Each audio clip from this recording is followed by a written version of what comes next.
അഹല്യയ്ക്ക് 30 വർഷത്തെ പാരമ്പര്യവും വിശ്വസ്തതയുമുണ്ട്. അഹല്യയിലെ വിദഗ്ധരായ ഡോക്ടർമാരുടെ ചികിത്സ കൊണ്ട് എനിക്ക് എന്റെ കാഴ്ചശക്തി പൂർണ്ണമായും തിരിച്ചു കിട്ടി. ഇപ്പൊ എനിക്ക് ഈസിയായി വായിക്കാം. നേത്ര സംരക്ഷണത്തിന് നമ്മുടെ അഹല്യ. കണ്ണൂർ പാർലമെന്റ് മണ്ഡലത്തിൽ വോട്ടിംഗ് യന്ത്രങ്ങളുടെ കമ്മീഷനിംഗ് മണ്ഡലം തല വിതരണ കേന്ദ്രങ്ങളിൽ ആരംഭിച്ചു. ഏജന്റുമാർ, രാഷ്ട്രീയ പാർട്ടി പ്രതിനിധികൾ എന്നിവരുടെ സാന്നിധ്യത്തിലാണ് മണ്ഡലം തല വിതരണ കേന്ദ്രങ്ങളിൽ EVM കമ്മീഷനിംഗ് നടക്കുന്നത്. സ്ഥാനാർത്ഥികളുടെ പേര്, ചിഹ്നം, ഫോട്ടോ എന്നിവയടങ്ങിയ EVM ബാലറ്റ് ലേബലുകൾ ബാലറ്റ് യൂണിറ്റുകളിൽ പതിച്ച് സീൽ ചെയ്ത ശേഷം കൺട്രോൾ യൂണിറ്റുകൾ ടാഗുകൾ ഉപയോഗിച്ച് സീൽ ചെയ്യുന്ന പ്രക്രിയയാണ് EVM കമ്മീഷനിംഗ്.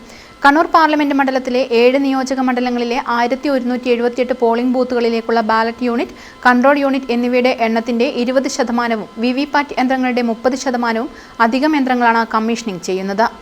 വോട്ടിംഗ് മെഷീനുകളുടെ പ്രവർത്തനക്ഷമത ഉറപ്പുവരുത്തുന്നതിനായി കമ്മീഷനിംഗ് ചെയ്യുന്നവരിൽ നിന്നും 5% വീതം EVMകളിൽ 1000 വോട്ടുകൾ ചെയ്ത് പരിശോധന നടത്തുകയും ചെയ്തു. ഏജന്റുമാർ, രാഷ്ട്രീയ പാർട്ടി പ്രതിനിധികൾ എന്നിവരുടെ സാന്നിധ്യത്തിലാണ് മണ്ഡലം തല വിതരണ കേന്ദ്രങ്ങളിൽ EVM കമ്മീഷനിംഗ് നടക്കുന്നത്. EVM കമ്മീഷനിംഗ് നടക്കുന്ന മണ്ഡലം, കേന്ദ്രം എന്നിവ യഥാക്രമം Taliparamba Tagore Vidyaniketan GVHSS, Irikkur Kurumathur government vocational higher secondary school, Azhikode Pallikkunnu Krishna Menon സ്മാരക ഗവൺമെന്റ് വനിതാ college, Kannur vocational higher secondary school, Dharmadam Thottada SN trust higher secondary school, Mattannur higher secondary school, Peravoor Thundiyil saint Joseph high school എന്നിങ്ങനെയാണ്. News bureau, Kannur. കരുതലിന്റെ സ്നേഹസ്പർശം AKG memorial cooperative hospital, Kannur.